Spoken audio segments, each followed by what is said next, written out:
Good morning and welcome everybody. Thank you for joining us for this Facebook Live media conference.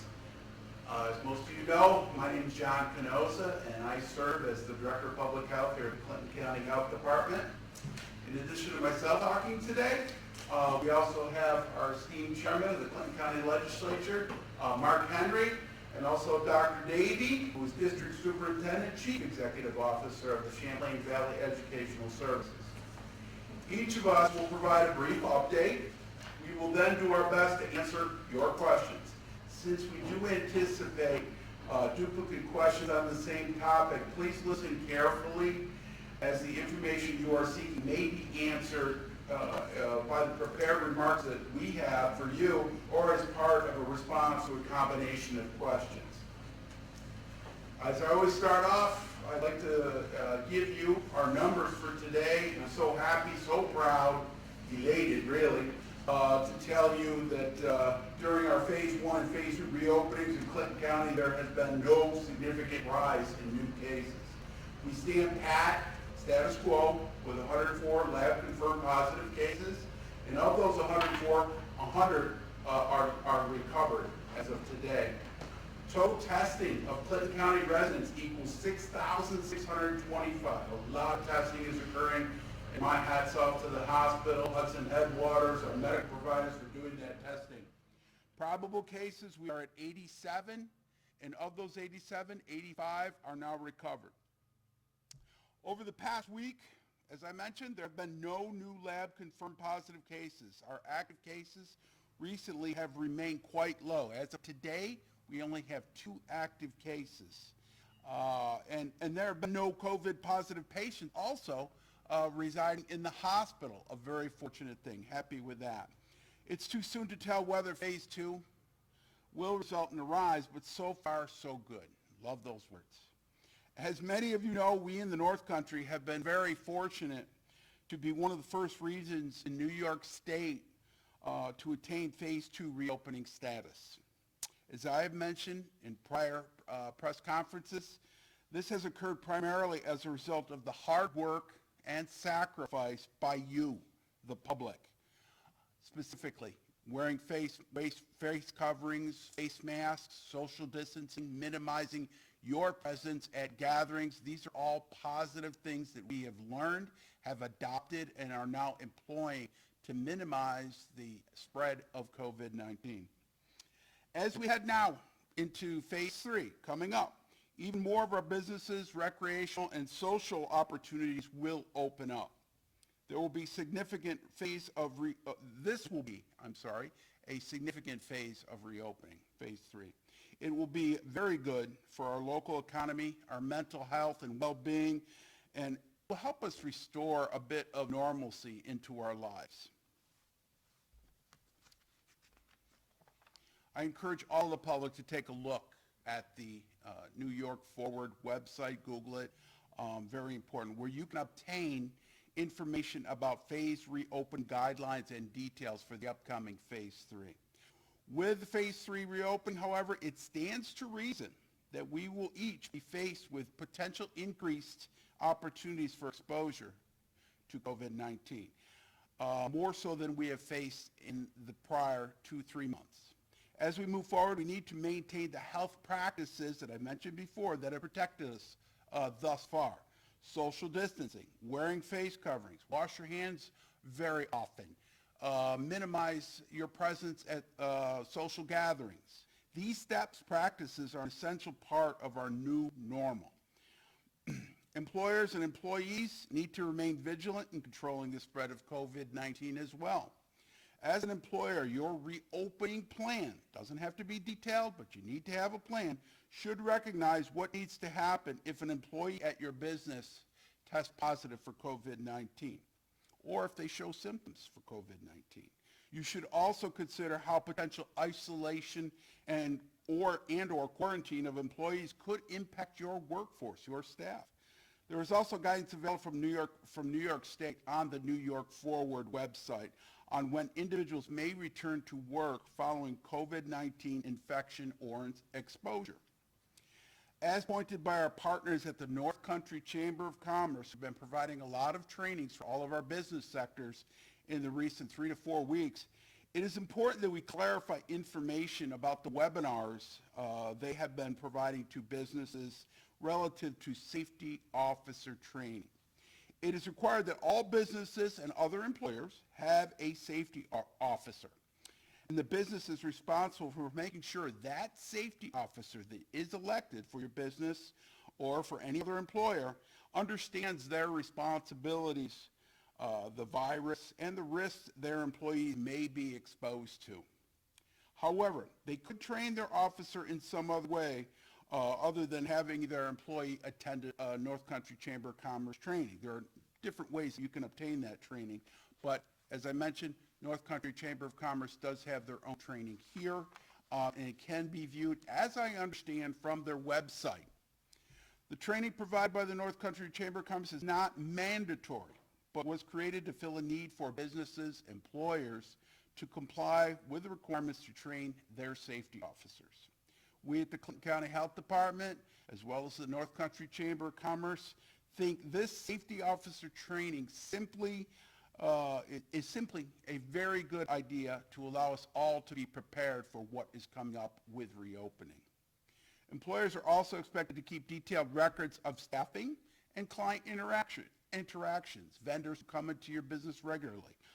Employers are not responsible for completing contact tracing or determining who needs isolation or quarantine should an exposure to COVID-19 occur.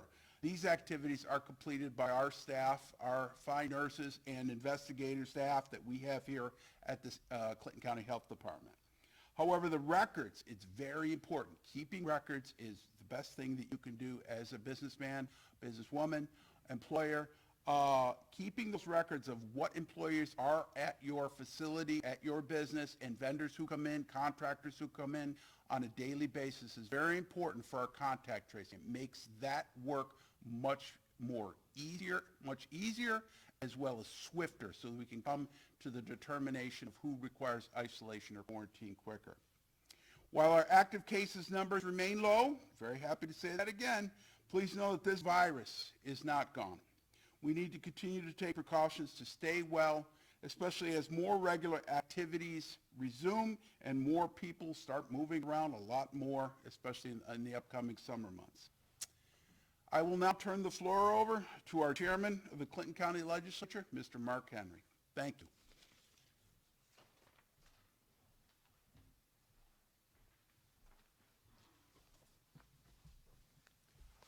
Thank you, John. Good morning, everyone. I'm very pleased to be with you all here today. This is a great forum for us to share information with all of you.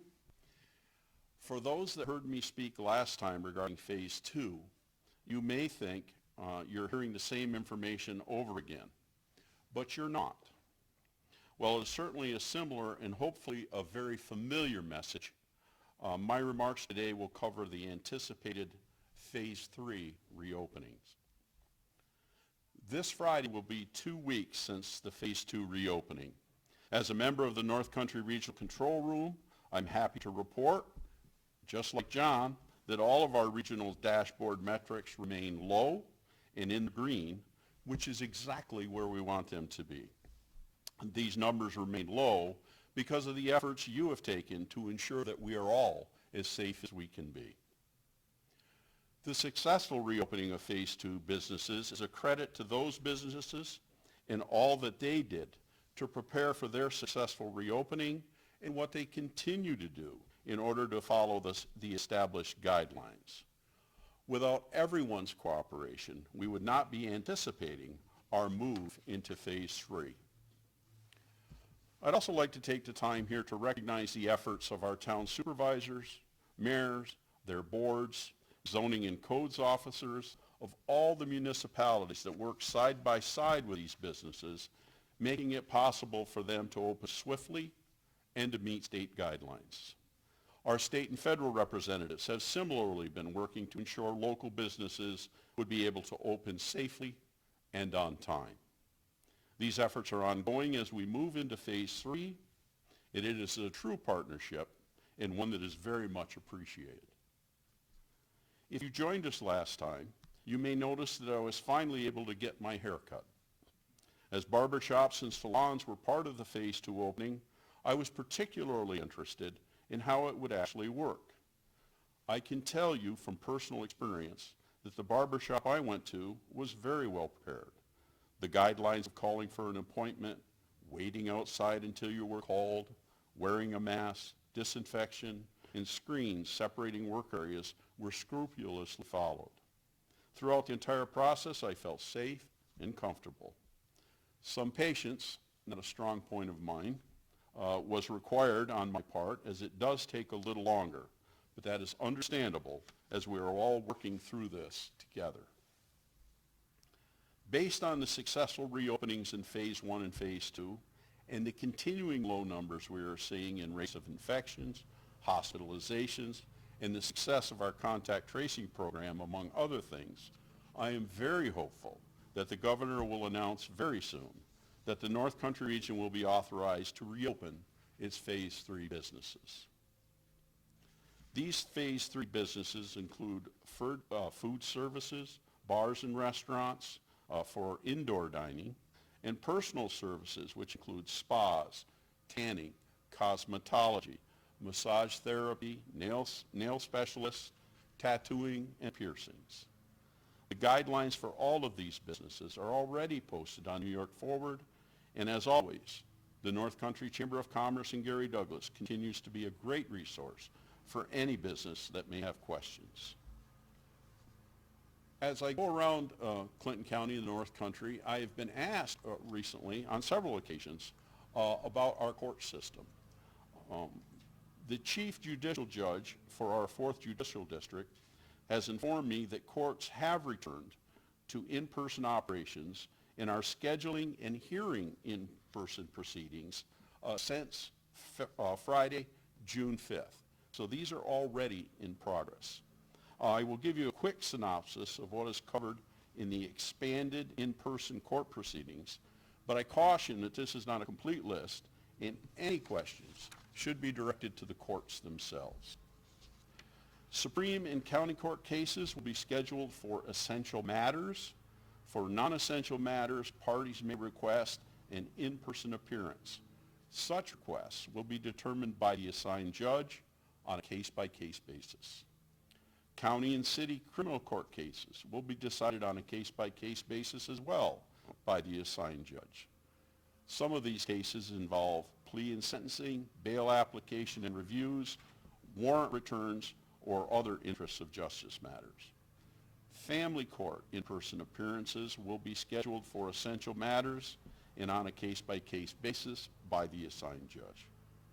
Surrogate court will also hear in-person appearances for essential matters. Other requests will be decided by the assigned judge on a case-by-case basis. City court and civil cases will hear in-person essential cases and other cases as deemed necessary by the assigned judge. Some of these cases involve small claims proceedings, dangerous drug hearings, and civil proceedings involving evictions. Similarly, Clinton County offices will be expanding their services sometime during Phase 3. This expanded service will include the Department of Motor Vehicles. Some DMV will begin soon. DMV will begin in-person services by appointment only. We do not have an exact date yet, but it should be soon. We have been working to ensure that the public and staff will be as safe as we can make it as they return to work and you come in to conduct your business. There will be signage, dividers, face masks, etc. Once we have an exact date for the DMV openings, we will inform you. I can assure you that Clinton County is working hard every day to get the North Country back to work as safely, as efficiently, and as quickly as we can. The Clinton County Health Department has been leading the way since the beginning of this pandemic and continues to play a large role in ensuring that we successfully manage these transitions. Our Office of Emergency Services supplies medical professionals, EMS, business and local governments, personal protection equipment.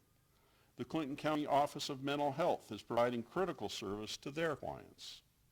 The Clinton County Building and Grounds Department is working to clean, disinfect, post signage, and erect barriers at all of our county offices.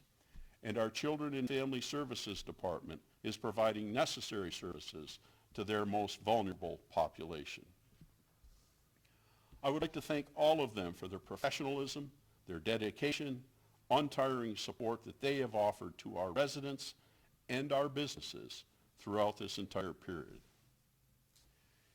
In closing, I would like to remind you again that reopening does not mean immediately going back to the way it was prior to COVID-19.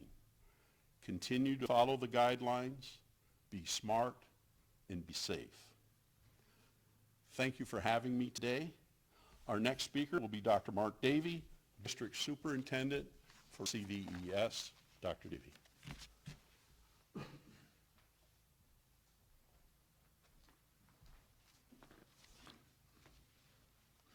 Thank you, Mr. Henry, Mr. Canosa.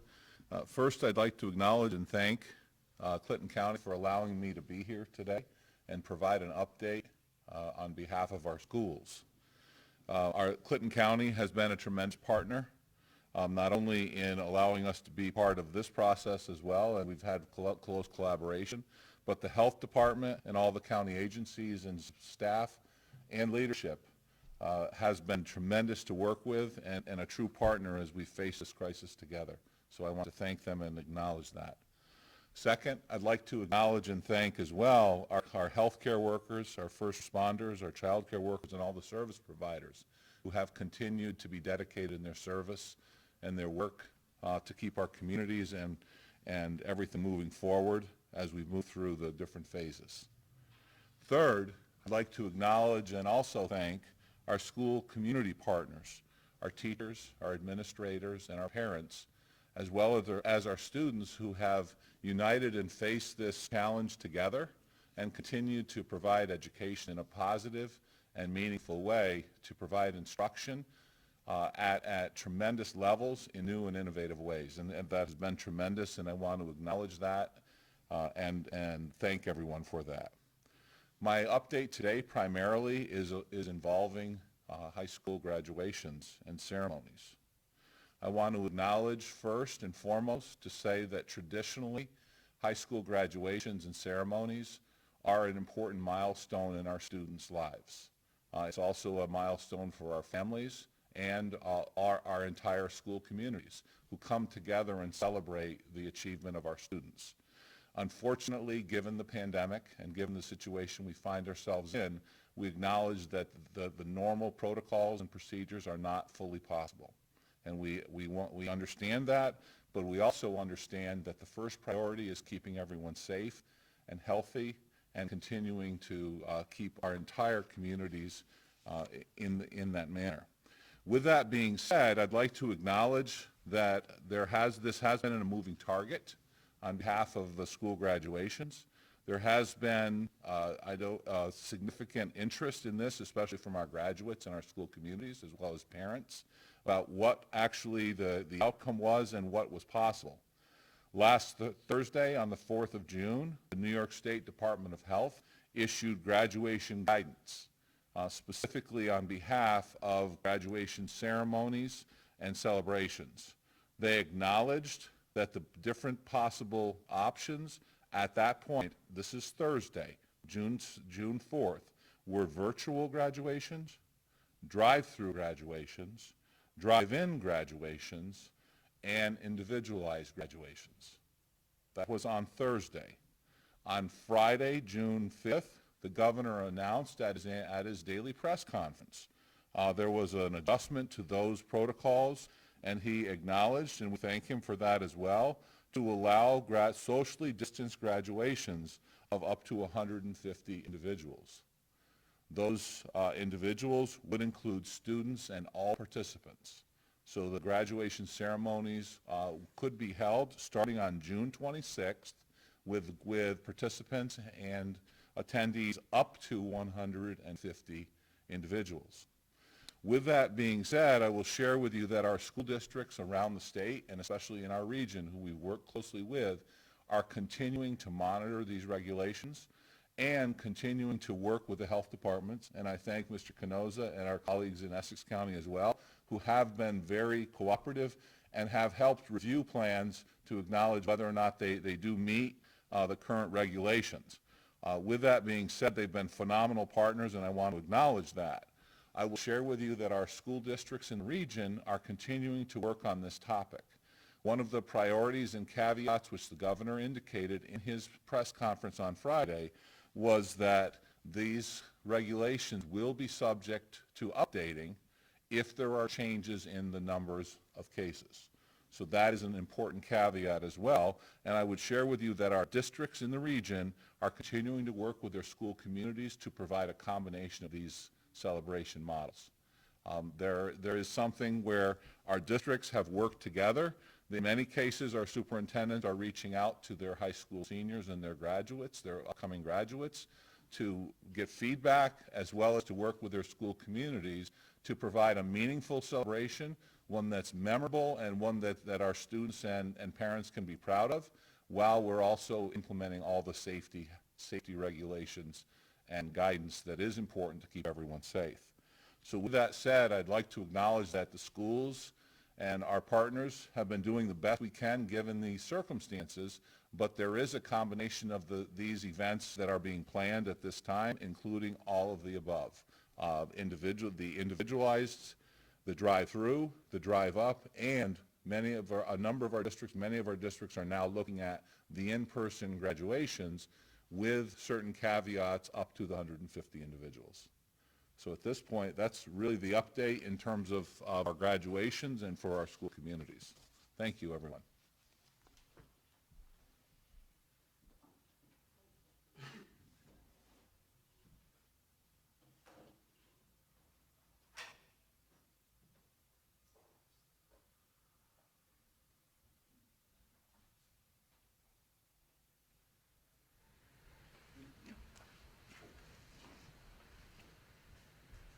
So we're going to go right into some of our questions. The first question that we received was regarding testing. The question was, how accurate is the COVID blood test from WellNow? And are those results sent to the county and included in the totals?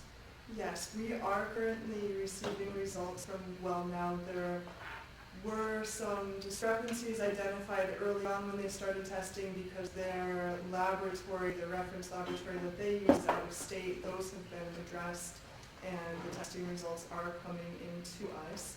In terms of the accuracy of testing, sensitivity and specificity, which are the two variables that determine how accurate a test is, vary by the test itself. So not every laboratory is using the exact same testing methodology right now, and it would behoove anyone who wanted further detailed information on that to follow up directly with the ordering provider and the laboratory that is being used by that provider. Thank you. The next question is in regard to hospital visitation. The question was, when are we able to go see our loved ones in the hospital? That's a good question. Unfortunately, I do not have an answer to that. That will be coming from the New York State's level. It's not a local decision to be made. So when we have more updated guidance, the hospital will be following that. The next question had to do with early intervention in-person services. They asked, are early intervention in-person services included in the special education programs that are now allowed in person for the summer, or is it part of 4-phase education? That is something that we are continuing to work through with the Bureau of Early Intervention at the state level. Same goes for preschool special education services, actually, so that information did come out recently. You may be able to speak more to it than I can. But we are continuing to weigh options that protect everyone's health and safety and also provide needed services to the individuals who are eligible for those services. I'm going to let Dr. Davies speak further to that if you're comfortable with that. Thank you. Thank you.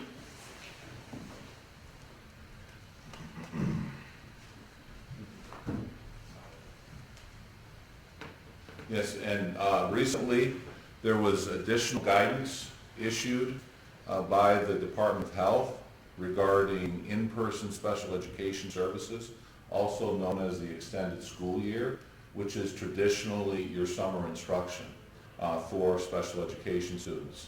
And even as of yesterday, I want to acknowledge and thank Mr. Canoza and the Health Department for Clinton and Essex County for participating in a WebEx call where we were discussing this actual question and talking about and the potential implementation or future implementation of these regulations. There has been an acknowledgement by the governor and as part of his executive order on Friday that indicated that special education, extended school year summer schools may be provided in person. And the language is very clear. It said it may be provided in person, and that would include, as the question indicates, both early intervention. It includes CPSE, which is your preschool special education, as well as your age 5 to 21 special education services. So we are looking at those options now. There is guidance that was recently just received. We're walking through those regulations and looking at what is the best appropriate services to provide and how can we continue to be safe, implement the new guidance, but also meet the needs of our students at this point. And I believe the same could be said for our early intervention, our CPSE, which is preschool special education, and our K through 12 special education as well. Thank you. Thank you. The next question we had was, are there concerns about a spike that could rise in a few weeks due to the protests that occurred downtown last Saturday?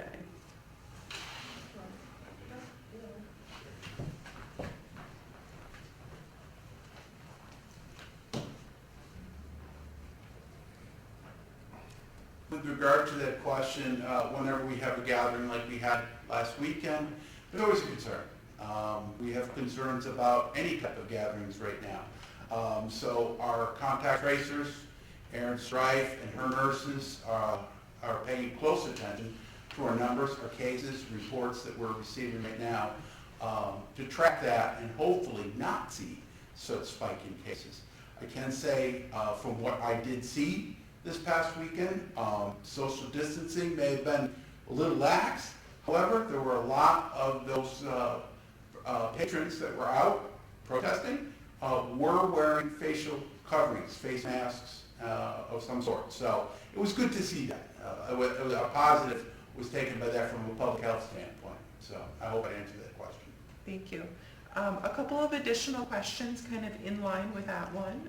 The next question was, are there any concerns like a possible spike in cases that could prevent the North Country from achieving phase 3? At this time, our numbers are not only good, excellent, they're stellar. We're looking very good from, start with the core cases, our 104 lab confirmed positives hasn't moved in days we have had no additional cases. Our metrics, according to the New York State dashboard for the North Country region, are also stellar. And that goes, our contact tracers are doing great work. They have had less active cases to track lately, but the hospital, the beds available, the ICU beds available, and the testing that is being done by the hospital and some of our local providers has been stellar, well above expectations. At this point, we cannot see that far into the future what could cause a major spike. Of course, as I just discussed in the prior question, we're looking at the protests that did occur this past weekend and hoping for the best. At this point, I can see nothing standing in our way from moving into the next phase. No, very good. Mr. Henry will talk a little more about that. Thank you, sir. Thank you. I'd just like to add on that question.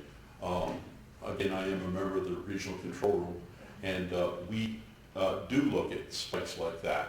However, just an isolated spike in one area may not be enough to say go back or cancel reopening plans.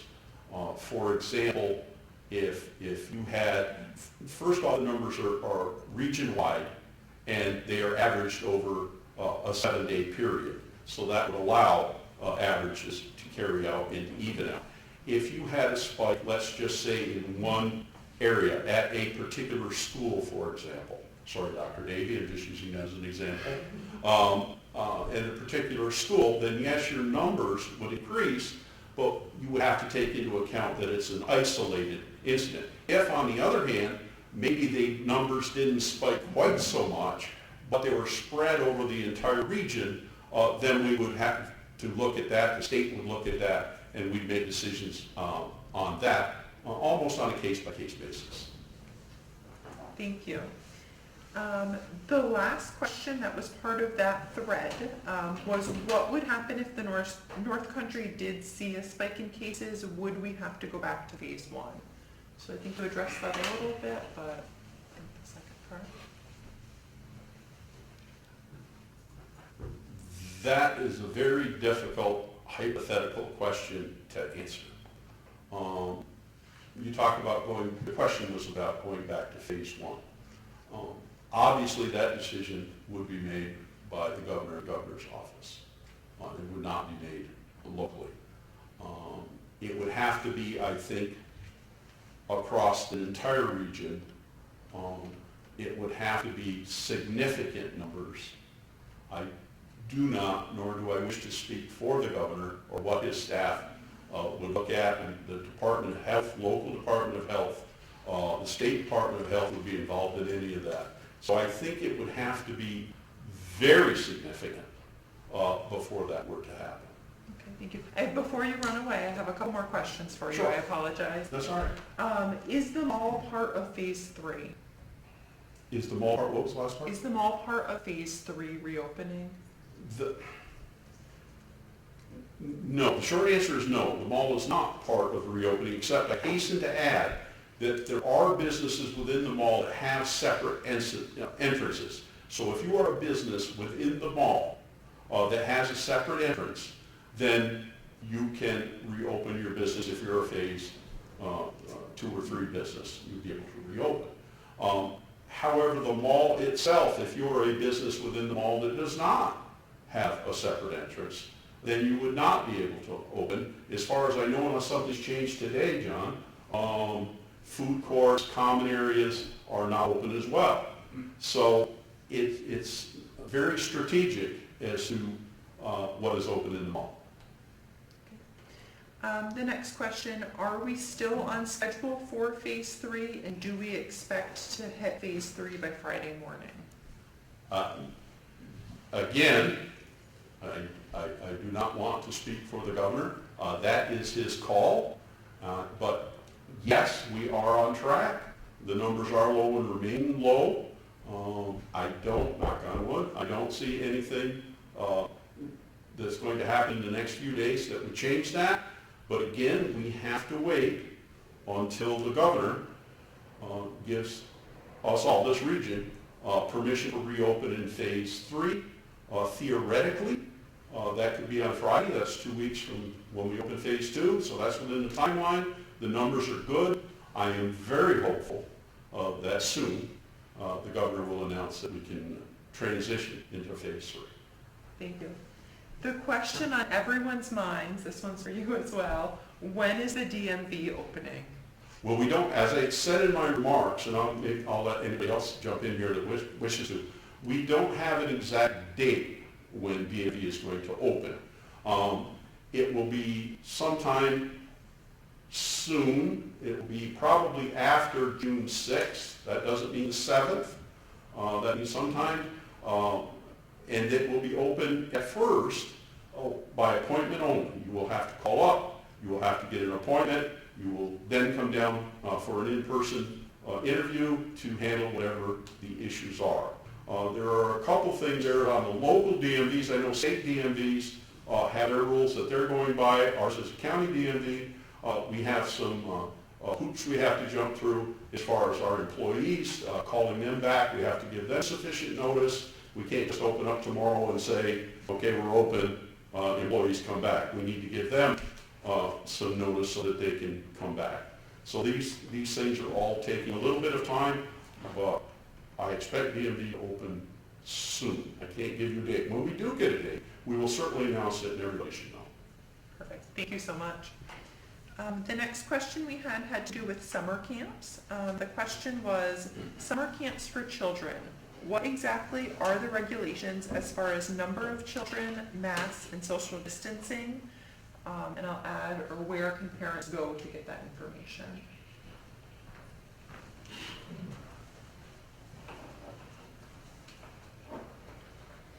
On summer camps, we have two types of camps. We have day camps, which there's no overnight sleeping, and we do have some of our children's camps in our county that will be opening this summer, more of the local ones that will be opening. A few of our camps have opted not to open this summer due to likely declined enrollment in those camps. So to get more information on that, I really encourage our public to look at the New York Forward website and search for the information there. You can also contact our Environmental Health and Safety Division at 518-565-4870 to get further information on that.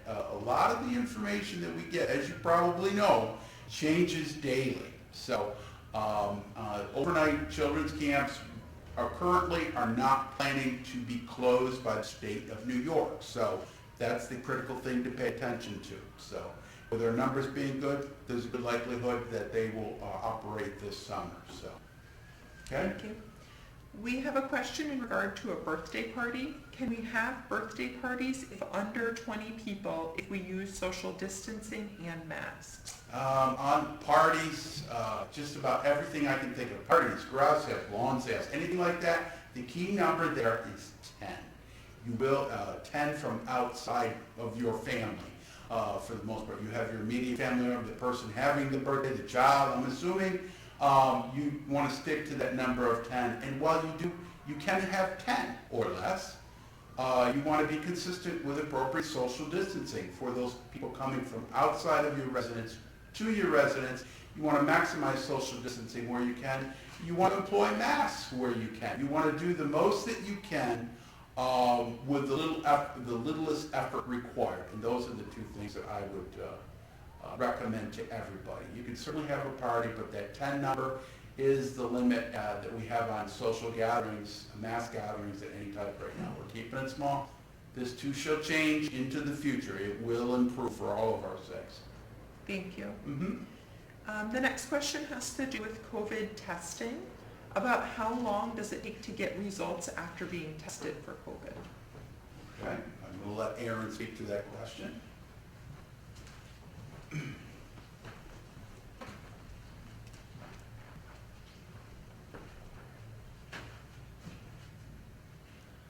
Again, the results vary by what reference lab is being used. In terms of the state lab, we've been seeing results usually within about 48 hours, but some of the other laboratories take longer because they have to be shipped further away and then resulted out and reported back. So that can take even up to 5 and 7 days, unfortunately, in some circumstances. I also do want to take an opportunity, though, to speak in regards to parties and things like birthday parties.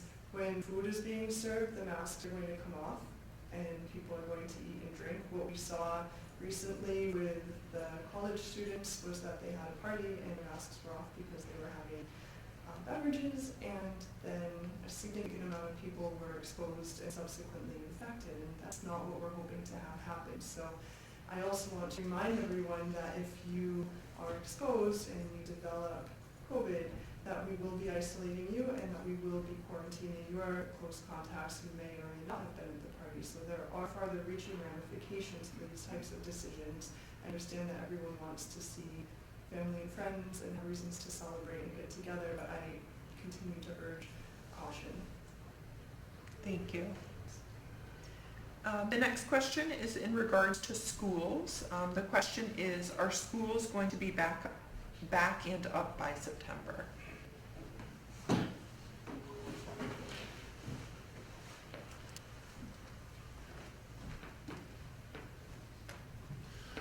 At this point, there has been no clear guidance and decision made. The governor has been making those decisions. No decision has been made regarding schools. I would share with you that there have been comments made and information provided in the governor's press conference that schools will be required to submit plans for reopening to the state in July. So we will be planning for the reopening of schools and all the different variables, including transportation, instruction, food, social distancing, cleaning, and so on and so forth, all the different aspects which will impact school environments and our students and staff being safe and yet still providing instruction. So the short answer is there's been no clear guidance at this point, and we will be continuing to prepare to open schools, especially in the coming weeks. Thank you. Thank you. The last question that we've received was in regard to the border. The question was, will the reopening of the border cause a concern of a spike given Montreal has some clusters of COVID cases?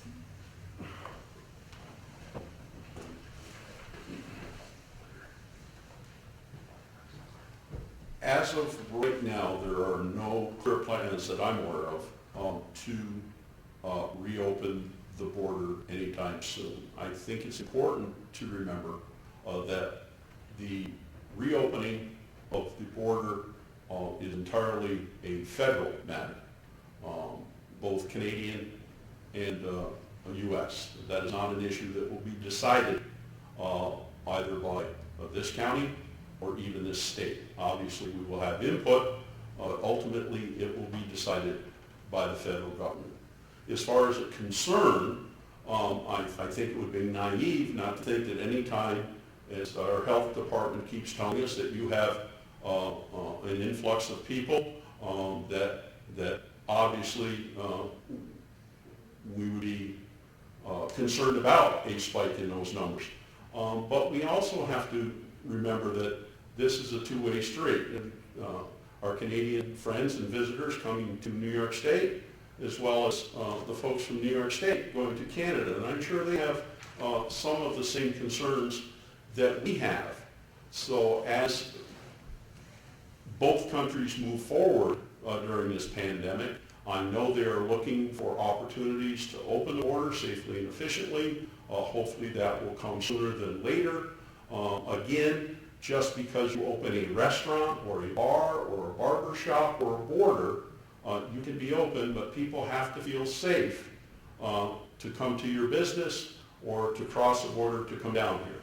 So I think it's a ways away. Again, I have no special insight into when that would open, but it is certainly something that we would monitor on a local basis, as we do with everything that opens up, and I'm sure our Canadian friends would be doing the same thing. Thank you. We did actually just receive 2 additional questions. The first was, when are we expecting everything to open again without restrictions? When is the vaccine? When is the vaccine? Perhaps. I think it would be reasonable to assume that everything would reopen come phase 4, which would be 2 or 3 weeks from now, if everything goes well. And that's arts and entertainment and baseball games and everything else should be able to open under phase 4, as listed by the governor with the appropriate guidelines. Now, when you say without restriction, I don't know that anybody can answer that question. I think even when we get to the point of reopening, quote unquote, everything, it will still be, in my opinion, and I'm not a medical expert, so don't take my advice, but in my opinion, we will be social distancing, wearing face coverings for quite some time after everything opens. And I don't know that anybody in this room or anywhere else can tell you when you would not have to do that again. Thank you. The last question we received, I believe, is asking if yard sales are allowed now.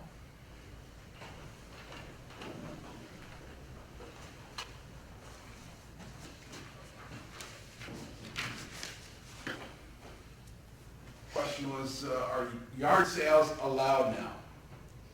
My recommendation, professional and logical thinking, would be hold off as long as you can. They're not allowed, but that 10 number, again, the gathering number is 10, okay? It's your property. You're thinking safely for yourself, for your family. It's appropriate that you monitor and only allow 10 or less people on your property at any time. And that when you do, if you do have a sale and you do allow them on your property, make sure that they social distance, wear a mask, do all the appropriate things to minimize transmission of COVID. That's the critical thing. So I hope that answers the question. Thank you. Yes. And I believe that's all for questions today. Very good. Well, thank you very much, everybody, for tuning in to our broadcast today. I want to make one quick note that, as Chairman Mark Henry had mentioned, this is the new normal. This is what we have, the social distancing that we have, mask wearing, being on guard, just generally being on guard for COVID. It's not going away in a day or a week or a month. A vaccine is hopefully on the horizon. We shall see where that goes. So this is what we must do to protect ourselves, protect our families, and protect our population and community. So with that, I want to thank you for joining us today. A recording of this media conference will be posted on our Health Department's YouTube channel later today. Thank you again, everybody, and stay healthy.